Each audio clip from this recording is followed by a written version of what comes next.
జగన్నాథుడి రథయాత్ర ఎందుకు జరుగుతుందో మీకు తెలుసా?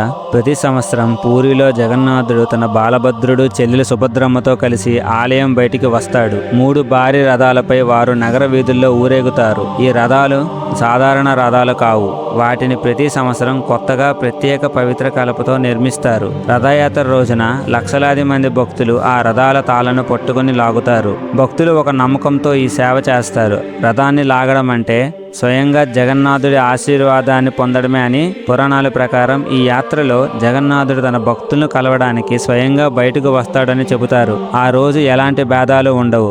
రాజైనా ధనవంతుడైనా సాధారణ మనిషి అయినా అందరూ ఒకే తాళను పట్టుకొని రథాన్ని లాగుతారు. రథం ముందు అందరూ సమానమే. అందుకే జగన్నాథుడిని ప్రపంచనాథుడు అని పిలుస్తారు. ఎందుకంటే ఆయన ఒక రాజుల దేవుడే కాదు, ప్రపంచంలోని ప్రతి భక్తుడి దేవుడు. రథయాత్ర మనకు చెప్పే సందేశం ఒక్కటే: దేవుడు ఆలయంలోనే కాదు, భక్తుల మధ్య కూడా ఉంటాడు. జై జగన్నాథ్.